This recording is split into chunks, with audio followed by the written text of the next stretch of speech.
Olá a todos, olá a todas, sejam todos muito bem-vindos. É um grande prazer falar aqui com os alunos do Magistrar, os alunos que estão se preparando para as carreiras jurídicas, para enfrentar o duro percurso dos concursos públicos. Vamos tranquilo, hoje a gente vai falar de coisa boa, hoje a gente vai falar de direito, de matéria bacana que cai em concurso público e que é importante que vocês saibam.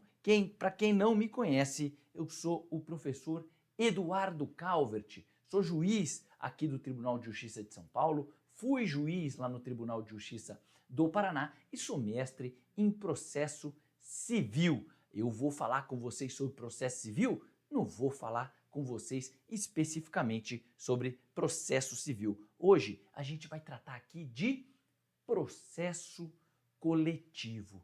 Processo coletivo. Muito importante a gente saber que quando a gente vai estudar processo coletivo, hoje todas as matérias são muito parecidas nesse ponto, é muito importante a gente conhecer entendimentos jurisprudenciais, especialmente entendimentos do STJ, do STF e, é claro, aí a depender do tribunal em que você está prestando concurso, é importante, especialmente nas fases mais agudas do concurso, estudar o entendimento daquele tribunal, daqueles examinadores. Aqui a gente vai tratar bastante com entendimentos do Superior Tribunal de Justiça, um pouquinho do STF também, mas STJ na sua maioria. E tudo isso pode mudar, né? Brasilzão de meu Deus, a gente sabe que esses entendimentos muitas vezes são fluidos e muitas questões ainda estão por serem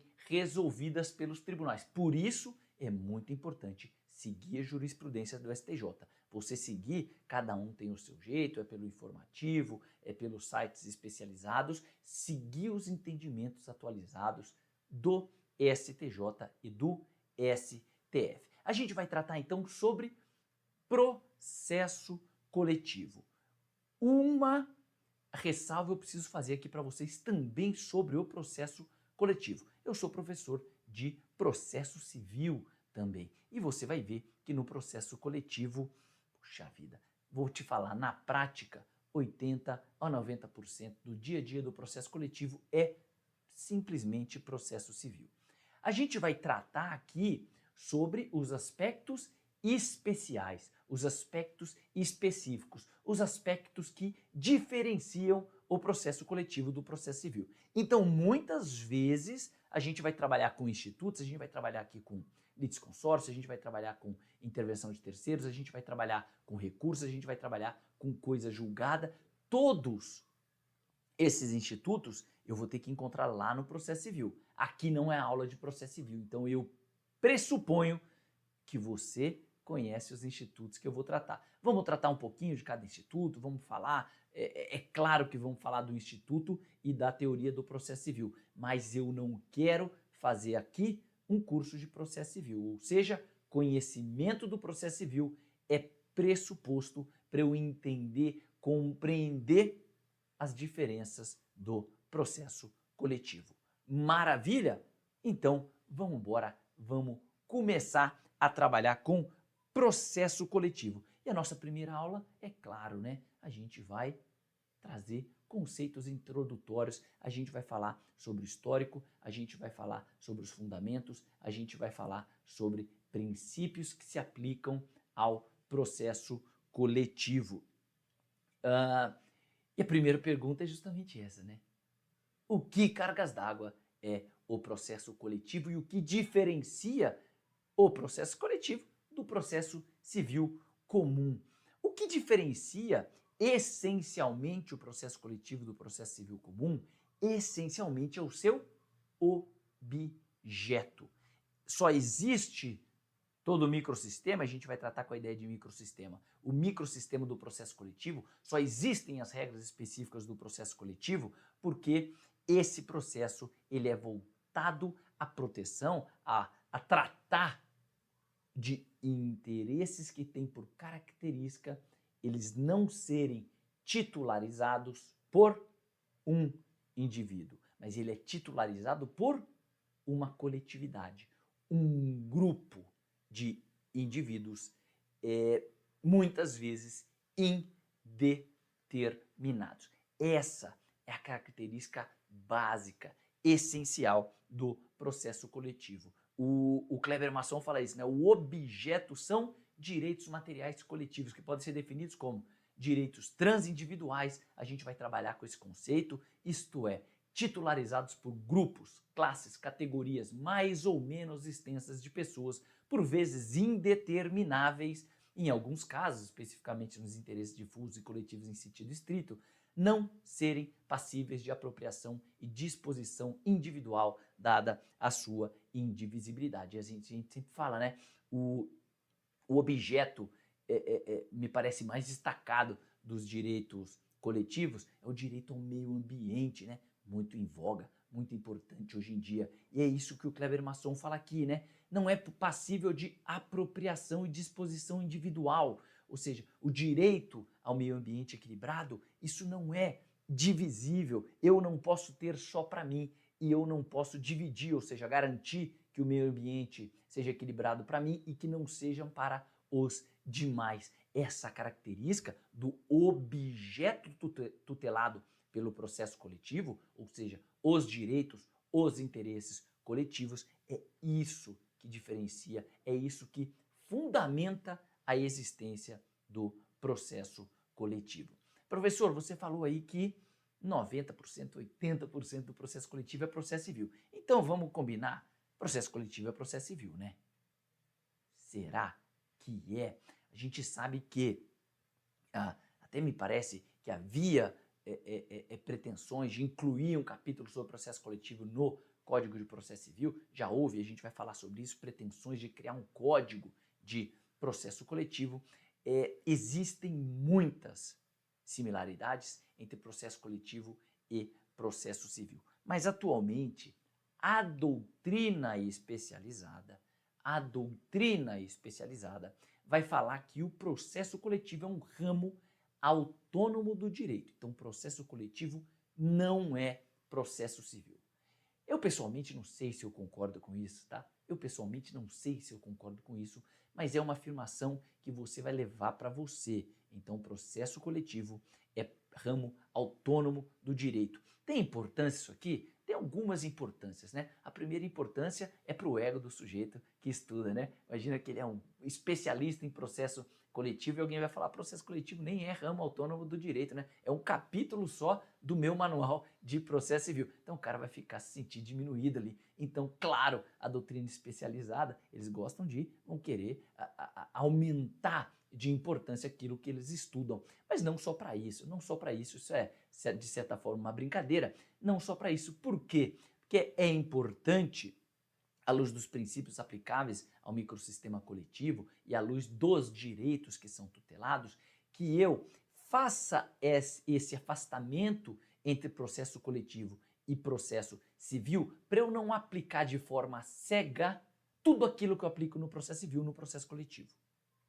Então, talvez seja importante esse afastamento para eu entender que há diferença e que eu não posso aplicar de forma cega tudo que vale para o processo civil no processo coletivo. A gente vai ver alguns exemplos disso, alguns exemplos de entendimento do STJ, falando, opa, calma aí, esse instituto aqui não é igualzinho ao que eu aplico no processo civil, porque a diferença do objeto determina que eu faça um tratamento diferente da matéria. Legal? Quando a doutrina fala que não é a mesma coisa, ela costuma dar 3 fundamentos para isso. Primeiro apesar do primeiro aí a legitimidade, mas o primeiro é o que está em 2 aqui no meu slide, é o objeto. Eu já falei. Só existe processo coletivo porque o objeto do processo coletivo é um objeto diferenciado do processo civil comum, ou seja, eu não me volto à proteção de direitos individuais, eu me volto à proteção de direitos coletivos, direitos que são titularizados por uma coletividade, por uma massa, por um grupo de pessoas. Por conta disso, eu vou ter diferenças marcantes, especialmente em 2 institutos que são muito caros ao processo civil, são muito importantes para a estrutura do processo civil, que é o Instituto da Legitimação, ou seja, em regra, eu vou ter uma legitimação extraordinária no processo coletivo. Há quem diga que não é o extraordinário, a gente vai falar sobre isso. E eu tenho uma diferença marcante também no Instituto da Coisa Julgada, Instituto Clássico de Processo Civil. A coisa julgada classicamente no processo civil, ela é inter partes, ou seja, ela só afeta as partes que participaram em contraditório do processo, muito embora no próprio processo civil tenha hipóteses de extrapolação dessa regra. Agora, no processo coletivo, a coisa julgada, ela é diferente, ela não é inter partes, ela é ultra partes, ela é erga omnes, ela vai atingir pessoas que não participam da relação processual. 3 diferenças marcantes que são normalmente utilizadas pela doutrina para justificar a afirmação de que processo coletivo não é processo civil. Legal? No concurso vai falar o quê? Vai falar que é um ramo de direito autônomo. É claro, né? Lá numa fase oral, você tem um examinador mais crítico e vai te fazer uma pergunta maliciosa sobre isso. Você pode se aprofundar um pouco mais, pode falar que existem grandes similitudes, mas que é importante esse afastamento entre o processo coletivo e o processo civil, vai explicar quais são os fundamentos para a diferenciação normalmente apontados pela doutrina. Legal, processo coletivo. E qual que é o histórico do processo coletivo? Você vai pegar os manuais aí de processo coletivo, os doutrinadores, tem gente que vai voltar lá ações coletivas lá em Roma, vão falar do direito romano, falar que existia ali uma espécie de ação coletiva em Roma, vão tratar de institutos medievais do direito inglês e vão tratar essencialmente agora num viés, num olhar mais moderno das class actions dos Estados Unidos, as class actions que serviram como inspiração, aí sim, inspiração direta mesmo para o nosso sistema de processo coletivo. Mas e no Brasil? E no Brasil? No Brasil, posso falar tranquilamente que a primeira ação de caráter coletivo é a ação popular. E a ação popular ela já tem um histórico bastante antigo no nosso ordenamento, ou seja, desde a época do reino até a primeira república, no iniciozinho da república, eu aplicava as ordenações do reino, eu aplicava legislações portuguesas e eu tinha lá uma ação popular que tinha objeto, olha lá, defesa de bens de uso comum pelo cidadão. Em 34, com aquela Constituição de 34, depois da Revolução Constitucionalista de 32, depois de pressões populares, eu tenho uma Constituição progressista em 1934 que estabeleceu lá a ação popular, previu a ação popular, mais ou menos nos moldes do que a gente tem previsto hoje na Constituição de 1988. Essa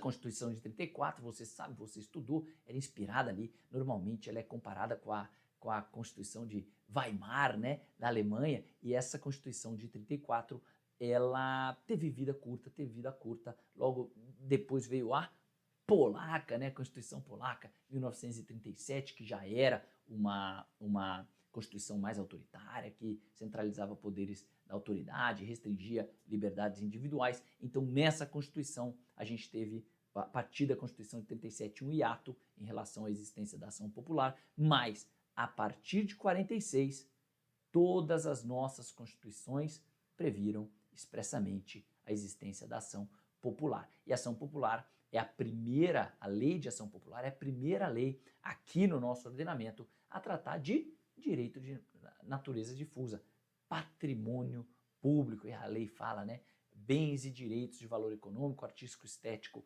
histórico ou turístico, tranquilo entendimento sobre a natureza difusa desses direitos que são tutelados por meio da ação popular. A ação popular também tem uma espécie de legitimação extraordinária, mas quem é legitimado? O cidadão para ação popular. Não é isso? Então, primeira ação coletiva para a gente aqui, ação popular. Depois da ação popular, a gente tem legislações marcantes, especialmente Sistema Nacional do Meio Ambiente, legislações já dos anos 80 e a Lei de Ação Civil Pública, que é de 1985. Começou a tentar, de uma forma mais coerente, sistematizar as ações coletivas. É claro, a gente vai ver que lá em 85 a Lei de Ação Civil Pública ela foi tímida. Por exemplo, ela determinava quais eram os direitos passíveis de proteção. Havia um rol fechado de direitos, né? A partir da Constituição de 1988 que se entende que a defesa dos direitos coletivos e, portanto, o processo coletivo, ele atinge um patamar diferenciado. Ele atinge um patamar de muito mais importância do que havia antes. Por quê? Porque a Constituição pega lá os direitos difusos, os direitos coletivos e taca e insere no artigo 5º. São direitos fundamentais e a gente sabe da promessa constitucional de 1988, também por isso ela é apelidada, né, de Constituição Cidadã, mas a promessa dessa Constituição de tutela jurídica irrestrita, integral e ampla aos direitos fundamentais. A partir dali eu começo a entender que eu posso exigir do poder público instrumentos efetivos para a tutela daqueles direitos que são previstos constitucionalmente, dentre eles muitos direitos coletivos, muitos direitos difusos, com destaque para o direito ao meio ambiente equilibrado, não é? Então, a partir da Constituição, eu tenho um novo patamar de proteção. E aí sim, que aquela lei de 85, a Lei de Ação Civil Pública, que era, eu posso dizer que era uma lei tímida, ela ganha corpo, ela ganha força e junto dela a gente vai integrar o bom e velho Código de Defesa do Consumidor, 1990, depois, pós-Constituição. E aí eu tenho o nascimento daquilo que eu chamo de núcleo do microsistema dos direitos coletivos, ou do processo coletivo, ou da tutela aos direitos coletivos. Por que, professor, que eu preciso de um processo coletivo, eu preciso de um sistema processual diverso do processo civil para tutelar ou para garantir a existência de uma ferramenta? A gente tem que ter muito cuidado, né? Eu gosto de falar sempre isso, para entender ou com a afirmação de que o processo coletivo ele tem por objetivo tutelar direitos e o processo como um todo, o processo civil especialmente, ele não tem por objetivo tutelar direito nenhum. Ele como instrumento, ele é neutro, então ele não está voltado a garantir o direito do autor, mas ele está voltado a garantir um sistema processual, e um ferramental procedimental adequado para, se houver direito a ser tutelado, eu conseguir dar efetividade a essa tutela. Legal? Mas isso é uma questão um pouco mais teórica, que a gente tem que tomar cuidado, né? Quando eu penso no processo penal, por exemplo, se eu não lembrar que o processo penal está aí especialmente para tutelar a pessoa do réu ou do acusado, eu começo a entender que o juiz combate o crime, por exemplo. Não, o juiz não combate o crime, pelo amor de Deus, né? O juiz está lá para garantir um sistema legal de acusação e especialmente garantindo os direitos do réu, né? Então a gente acha que o processo criminal é um processo feito para garantir que alguém vá para a prisão, é justamente o contrário, é para garantir que ninguém vá para a prisão sem o devido processo legal. Mas continuando aqui, por que eu preciso? Por que eu preciso do processo coletivo? Então, dois fundamentos muito importantes eu posso trazer para essa evolução, para essa massificação, para esse ganho de corpo que o processo coletivo teve, especialmente após a Constituição de 88. Então, primeiro, direitos humanos. evolução histórica dos direitos humanos e o reconhecimento daí, né, clarividente, expresso pela nossa Constituição de 1988, que passa a reconhecer direitos de natureza social, cultural, política e que, para que eu garanta sua efetivação, os instrumentos, os esquemas processuais tradicionais, eles não são suficientes. Então, para eu garantir aquilo, o direito ao meio ambiente equilibrado, o direito à autodeterminação dos povos, o direito à participação democrática, o direito à paz. Eu não tenho um sistema processual adequado quando eu olho para o processo civil tradicional. Então eu começo a precisar de instrumentos aptos à tutela de direitos que antes, lógico que existiam, lógico que eram reconhecidos, mas não eram garantidos, não eram de forma tão veemente garantidos pela ordem constitucional. E aí eu tenho, por outro lado, o que eu chamo de evolução metodológica do processo civil. Evolução metodológica do processo civil e a importância a acesso à justiça. A gente vai tratar dos princípios do processo coletivo, e alguns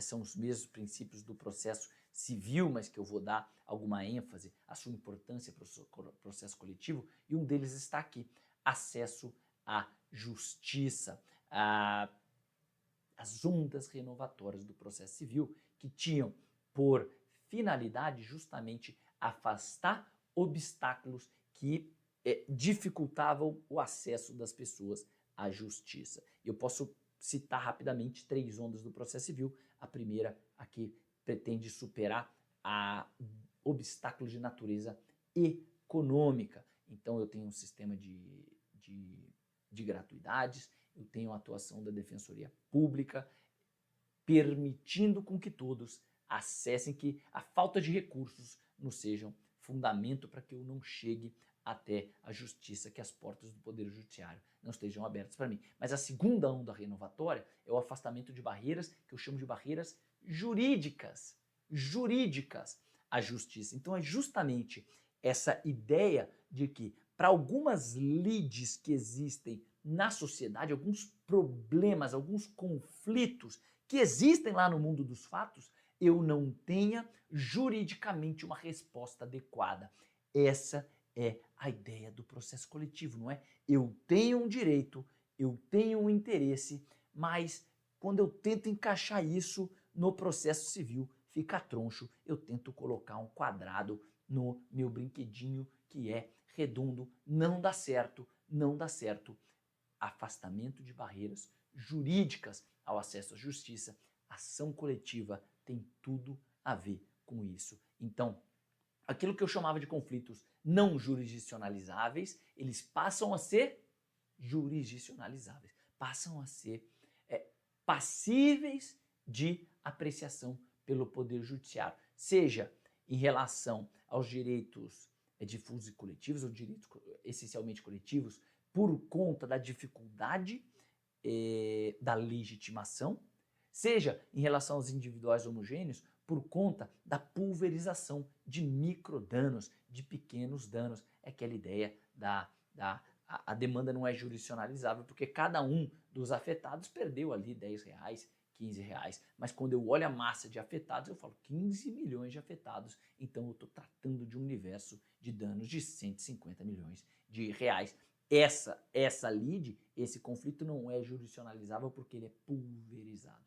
E a partir do processo coletivo, eu consigo que a justiça chegue àquele conflito, a partir da aglutinação dos interessados. Eu tenho ainda a terceira onda renovatória do processo civil, que trata da efetividade. Muito importante, não só no processo coletivo, mas também para todos os ramos do processo civil, para todos os ramos do processo como um todo. Então eu posso apontar esses 2 fundamentos essencialmente para que me justifiquem a existência do processo coletivo.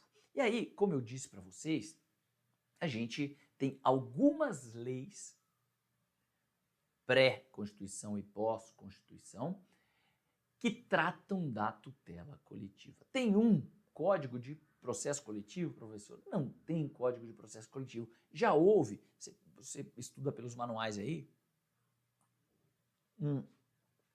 já houve tentativas, já houve projetos de lei de Código de Processo Coletivo no Brasil. Existe até hoje, né, um modelo internacional de processo coletivo feito por doutrinadores aí, reunidos em simpósios, em seminários, etc. Mas eu não tenho um diploma legal que englobe e que trate genericamente do processo coletivo. Eu vou tratar com duas leis especialmente, duas leis que são consideradas o núcleo duro do microsistema coletivo. São aquelas leis que me trazem os principais regramentos e que vão ser aplicados a todo o sistema coletivo. Lei de Ação Civil Pública, Código de Defesa do Consumidor. Eu falei, né? Lei de Ação Civil Pública anterior à Constituição, ela era tímida, mas ela sofreu uma série de alterações legislativas e hoje, por exemplo, ela não previa a tutela irrestrita e ampla a direitos difusos de qualquer natureza. Ela falava, ó, essa lei serve para meio ambiente, tal e tal. Hoje não, hoje ela tem um rol maior, bem maior, né? Um monte de interesse lá coletivo que é tutelado, mas ela fala quaisquer outros interesses difusos, quaisquer outros interesses ou direitos de natureza coletiva. Ou seja, o rol hoje é aberto, absolutamente aberto.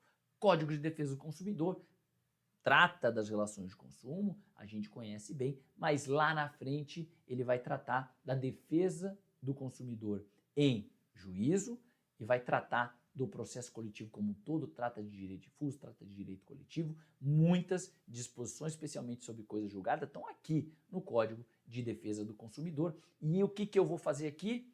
Eu vou aplicar essas regras, ainda que em diplomas diferentes, eu vou aplicar a todo o sistema indistintamente. Seja relação de consumo, não seja relação de consumo, eu vou tratar o Código de Defesa do Consumidor e eu vou tratar também, aplicar as disposições da Lei de Ação Civil Pública. Muitos instrumentos daí, eu tenho outras leis que integram esse microsistema coletivo. Por exemplo, eu tenho a Lei de Ação Popular, é outra lei que aí talvez esteja num patamar menor de importância, mas é outra lei muito importante que a gente vai tratar bastante aqui no nosso estudo e, por exemplo, eu vou aplicar, tem um dispositivo ali, eu vou aplicar ações civis públicas como um todo, porque eu entendo que aquela lei pertence ao microsistema coletivo, por isso eu aplico essas disposições independentemente de estar na lei específica daquele caso que eu estou tratando ou não. Legal? Então você vai ver que a gente vai aplicar meio que indistintamente todas as leis que formam o microsistema coletivo. A questão que aparece é, e se houver conflito entre essas leis, professor? Se houver conflito entre as leis do microsistema coletivo, existe primeiro uma hierarquia, Código de Defesa do Consumidor, Lei de Ação Civil Pública, é debate para todo lado. A doutrina, alguns falam que eu deveria aplicar preferencialmente a Lei de Ação Civil Pública, porque lá no artigo 21 dela, ela vai falar que se aplicam as disposições do Código de Defesa do Consumidor naquilo que cabível, ela fala assim, a defesa dos interesses tutelados por essa lei. Ou seja, ela dá preferência à Lei de Ação Civil Pública. A doutrina que fala, eu sempre vou privilegiar o entendimento que melhor tutele de forma mais eficaz os interesses coletivos.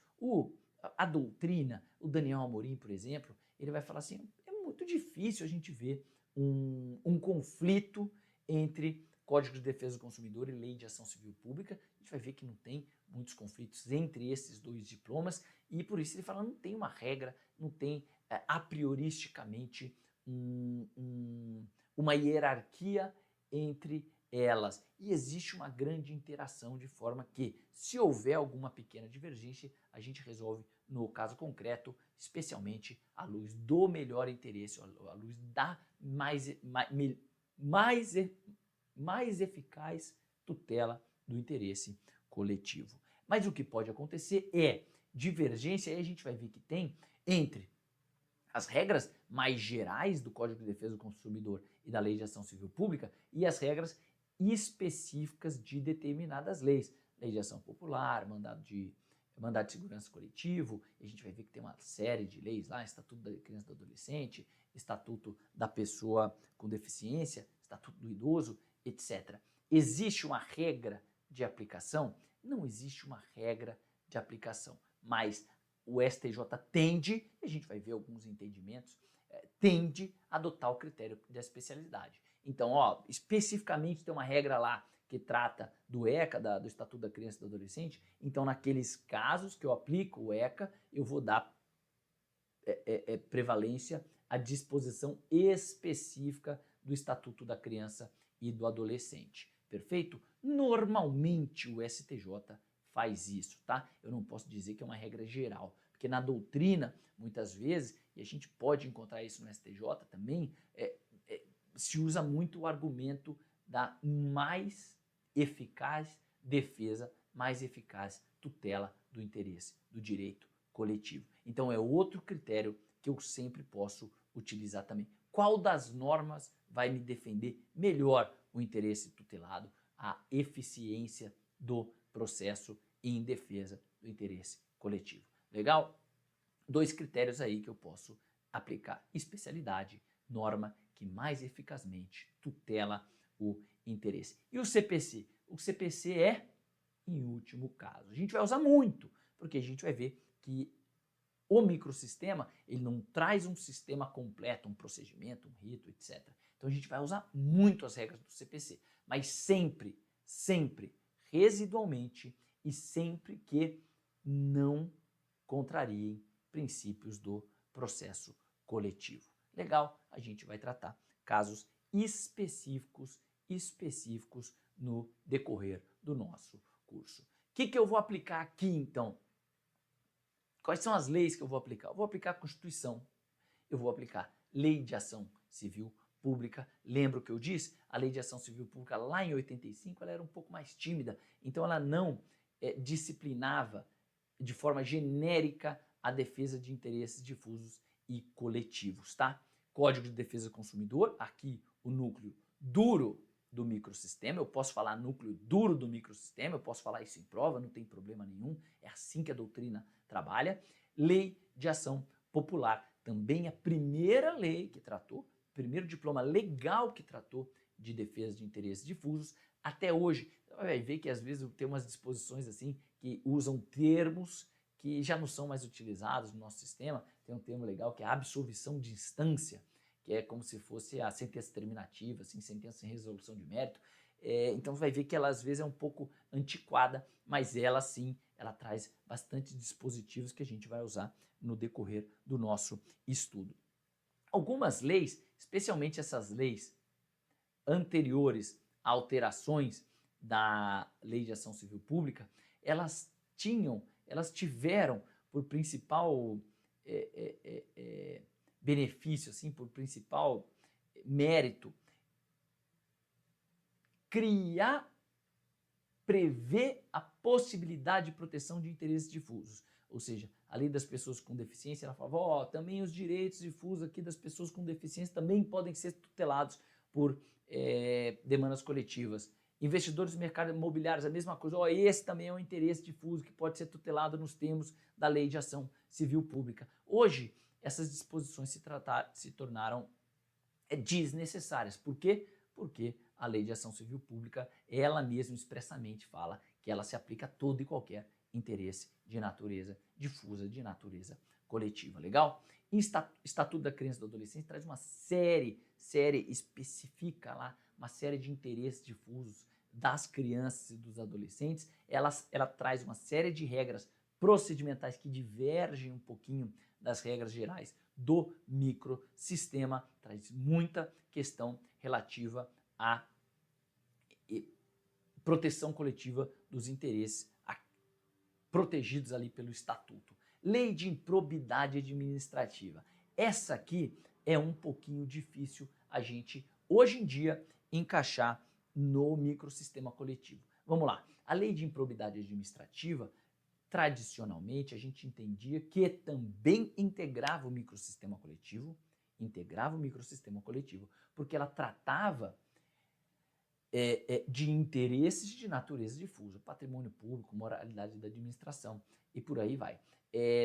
Ainda que ela tutelasse de uma forma bastante específica, a gente entendia que os mesmos interesses poderiam ser tratados por uma ação popular, poderiam ser tratados por uma ação civil pública. A gente sabe que, recentemente, a Lei de Ação Civil Pública, ela sofreu uma série de alterações,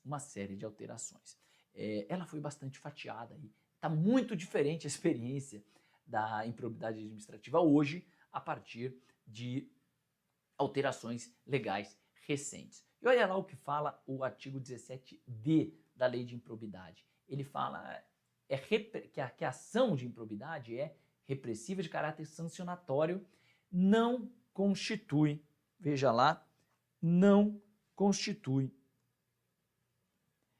ação civil. Não constitui ação civil. E vedado o seu ajuizamento para controle de legalidade de políticas públicas, proteção do patrimônio público e social, do meio ambiente, de outros interesses difusos, coletivos e individuais homogêneos. Ele fala, ó, esses interesses aí, difusos, coletivos e tal, devem ser tutelados por meio da lei da ação civil pública. Ou seja, o legislador falou, ó, presta atenção, uma coisa é uma coisa, outra coisa é outra coisa. Aqui não é ação civil, aqui não tem por pretensão ou por objeto a tutela de interesses difusos e coletivos. Por isso, boa parte da doutrina hoje em dia tem retirado a improbidade administrativa do âmbito aí do microsistema coletivo. Outros doutrinadores falam ainda que haja essa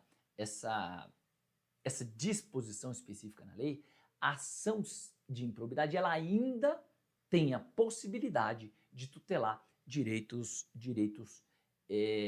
difusos, especialmente porque ela tem a possibilidade de condenar o agente ímprobo à reparação. Quando ele condena a reparação, ele está, de certa forma, tutelando direitos difusos, patrimônio público, por exemplo. Então existe hoje uma divergência, mas você vai ver que muito dos precedentes judiciais que a gente trabalha para entender o microsistema coletivo, eles dizem respeito justamente a ações de improbidade administrativa. Então, antes das alterações legislativas recentes, eu podia falar com mais certeza que a lei de improbidade administrativa estava incluída ali no microsistema. Hoje, essa afirmação já não é tão certeira assim. Legal? Estatuto do torcedor, olha que legal, né? O Estatuto do torcedor ele vai falar que o torcedor é consumidor, então eu já vou inserir numa espécie de proteção que eu já tinha previsto, mas ele deixa bastante claro essa questão do futebol como patrimônio cultural do povo brasileiro, não é? A quem não gosta de futebol, mas o brasileiro gosta de futebol, essa é a paixão do torcedor, é claro que faz parte do patrimônio cultural do nosso povo. Estatuto da pessoa idosa vai prever uma série de institutos, tanto processuais como questões relativas a direito material e a possibilidade de tutela coletiva dos direitos dos idosos. Inclusive, a gente vai ver, né, tutela coletiva de direitos individuais indisponíveis.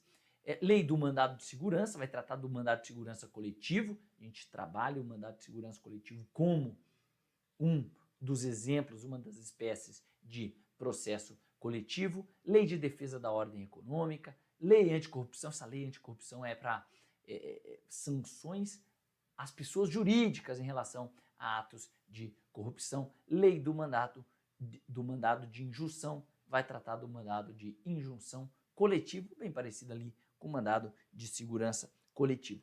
toda essa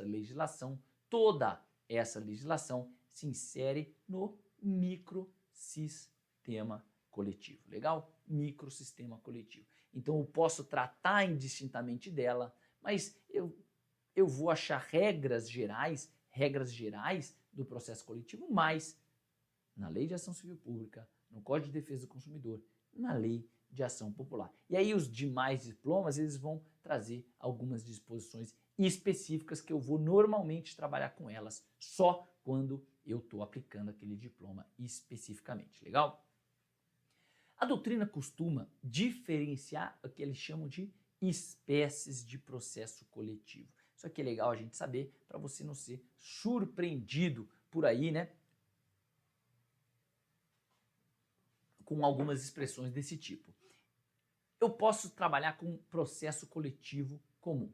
E aí, processo coletivo comum é o que a gente vai trabalhar no nosso curso. É o quê?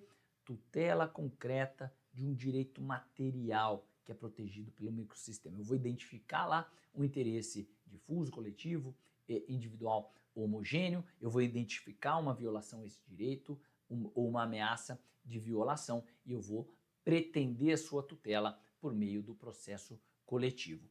4 espécies de processo coletivo comum. Ação popular é a primeira no nosso sistema. Ação civil pública, o mandado de segurança coletivo e o mandado de injunção coletivo. Isso aqui é processo coletivo comum. Só que a doutrina, ela vai falar o seguinte: olha, existem processos de controle concentrado de constitucionalidade que eles também tutelam interesse difuso. Qual que é o interesse difuso que o processo de controle concentrado de constitucionalidade protege? Sistema jurídico constitucionalmente coeso. Supostamente isso seria um interesse difuso.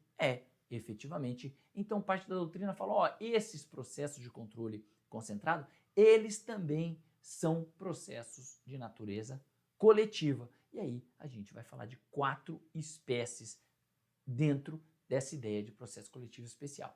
Ação direta de inconstitucionalidade, ação direta de inconstitucionalidade, ação direta de inconstitucionalidade por omissão, ação declaratória de constitucionalidade e ação de descumprimento de preceito fundamental. São lá os instrumentos do controle concentrado. Aqui é processo coletivo especial. Aqui eu não vou trabalhar no nosso curso, legal? A gente vai trabalhar com processo coletivo comum, mas é bom a gente saber que existe essa diferenciação doutrinariamente para a gente não ser pego de surpresa aí, né? O doutrinador, o examinador chega para você na lada e fala sobre processo coletivo especial. Meu Deus do céu, o que será que é isso? Não, eu sei o que é. A doutrina costuma falar de outras duas que são, de certa forma, interessantes. Essa nem tanto, a próxima é interessante. A doutrina fala de ações pseudo-coletivas. O que é ação pseudo-coletiva? Parece coletiva, mas não é. Ou seja, fala assim, ó, decorre de uma ação coletiva. Tem legitimados coletivos, mas coletiva não é. Só que a doutrina só tem um exemplo disso aqui, que é cumprimento de sentença. Execução da sentença, especialmente da sentença que trata de direitos individuais homogêneos. A partir dali, eu já tenho a individualização do direito e do seu titular, de forma que não se trata mais de processo coletivo, se trata de um processo de natureza individual. Mas essa aqui é legal. Ações pseudo-individuais, é o contrário. Então, ação pseudo-coletiva, ela parece coletiva, mas não é. Ação pseudo-individual, ela parece individual, mas não é. Isso aqui é muito legal. Isso aqui dá muita discussão. Isso aqui, desculpa te falar, mas não tem resposta. Não tem resposta. A ideia é essa aqui. Um particular fundamentado em interesse individual seu, ele ingressa com uma demanda. E o pedido dele gera impactos necessariamente em relação a terceiros, ou seja, o juiz olha e fala, eu não consigo dar essa sentença sem que tenha impactos ultrapartes, sem que tenha impactos erga omnes. Isso aqui é muito legal. Veja bem, a existência de um interesse que eu caracterizo como interesse difuso, por exemplo, e a gente vai ver que o interesse difuso, ele tem por essência, ele ser titularizado por uma coletividade de sujeitos indeterminados, indetermináveis. Ou seja, eu não tenho indivíduos titularizando o direito, eu tenho uma coletividade sem rosto. Mas o fato do direito ser difuso, por exemplo, direito ao meio ambiente equilibrado, o direito a se ver livre de poluição sonora, que insere-se no meio ambiente. O fato disso ser um direito difuso, de todos, não quer dizer que eu, pessoalmente, eu não tenha também o direito de não ser incomodado. Legal? Eu tenho um direito individual. Agora imagina que eu sou vizinho de uma casa noturna que faz muito barulho, bum, bum, bum, bum, incomoda toda uma coletividade, mas eu entro com o processo falando, juiz, eu sou vizinho da casa noturna, eu tenho o meu sono perturbado pelo barulho que eles fazem, eu quero que eles interrompam. Você percebeu que o direito do vizinho de não ser perturbado e eventual tutela desse direito vai ter efeitos em relação a todos. Por quê? Porque o direito não é divisível. Percebeu? Em alguns casos, eu posso ter um direito difuso, por exemplo, eu tenho direito à saúde. Esse direito ele pode ser visto como um direito individual homogêneo, ele pode ser visto como um direito difuso ou coletivo, mas ele é um direito meu, individual. Hoje em dia se fala até que é um direito subjetivo, né, de uma prestação do Estado. Então eu posso entrar com a ação e falar, Estado, me dê aqui esse remédio para diabetes. Ou eu posso entrar com uma ação coletiva falando, o Estado garanta o fornecimento em todo o território nacional do remédio para diabetes. O objeto ele é divisível, então eu não tenho tanto problema. E eu não tenho dificuldade em aceitar a possibilidade do processo individual. Agora, quando o objeto não é divisível, eu posso ter situações difíceis de lidar. Eu, pessoalmente, eu já vi uma que eu achei muito interessante, que era um cadeirante que queria condenação da companhia de trens metropolitanos a garantir o acesso dele por rampas à estação. Isso é um direito difuso, né? É um direito de todos aqueles, uma coletividade que não tem rosto, ou seja, todos aqueles que, por circunstâncias fáticas, têm dificuldade de locomoção, todos eles têm direito de acessar cada uma das estações por rampas ou por meios que favoreçam seu acesso. E como é que eu posso garantir só aquele cadeirante o acesso, se não garantindo a todos? A todos. Viu que dificuldade? A doutrina se pega aqui. Boa parte da doutrina fala, não, quando é a situação assim, direito indivisível, direito essencialmente coletivo, eu não posso admitir a legitimação individual. Outra parte da doutrina vai falar, mas calma lá, veja bem, eu ter um sistema de tutela coletiva do direito não pode trazer mais prejuízo para o indivíduo. Quer dizer, esse indivíduo, então, que está sendo prejudicado, ele teria melhores condições de se defender se não existisse a tutela do direito coletivo? Ou seja, a tutela do direito coletivo, o sistema coletivo, não pode servir como um empecilho para que o sujeito acesse os seus direitos, como o direito à locomoção, o direito ao acesso restrito ali aos instrumentos públicos, aos equipamentos públicos. Olha que discussão bacana, olha que discussão bacana. Quando eu for olhar lá no processo civil, eu vou ver, né, desde as lições de Lieberman falava que a sentença, ela naturalmente, pela sua essência, ela gera efeitos e muitas vezes os efeitos vão lá bater na porta de gente que não participou do processo. Isso é normal, isso não é coisa julgada, isso é eficácia natural da sentença. Ou seja, se eu garanto para um o acesso por rampa a uma estação, eu vou bater na porta de outros que vão ser beneficiados por essa garantia, mas isso não é coisa julgada, isso é eficácia natural da sentença, isso é uma circunstância lateral, uma circunstância desimportante para o meu processo. Mas, de qualquer forma, existe grande debate. A doutrina vai falar o seguinte: nessas situações, o que eu tenho que tentar é privilegiar uma solução individual. Por quê? Porque aquele sujeito em específico não é titularizado, não é legitimado para proteger o direito da coletividade. Imagina na hipótese da casa noturna, então eu instalo lá uma janela anti-ruído no apartamento desse cara aí, por exemplo.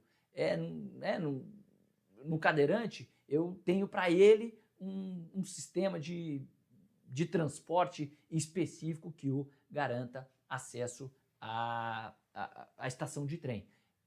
Mas nem sempre isso é possível. Isso fica no campo da elucubração. Existe uma resposta definitiva? Não existe. Eu tenho que entender, no caso concreto, quais são as possibilidades do processo individual em relação à tutela desse interesse. Eu trouxe aqui, né, uma passagem do Aloysio sobre isso, que ele fala justamente isso, sobre o efeito da sentença, né? A ação ajuizada pelo indivíduo, ainda que voltada para a defesa do seu direito à tranquilidade ou à saúde, refletirá em toda a coletividade, porque demandará a solução uniforme na medida em que não se pode conceber, por exemplo, em termos concretos, que a limitação ou não do barulho, bem como a manutenção ou não das atividades da indústria, produzam efeitos apenas em relação ao autor individual. Ele vai falar isso, o Aloysio vai falar, o sistema de defesa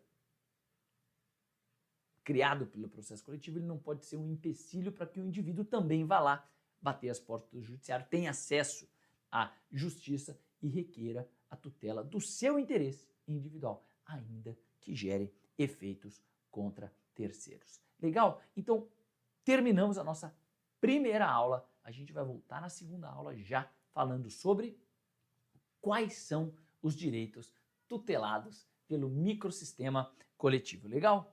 Então, logo mais a gente se vê.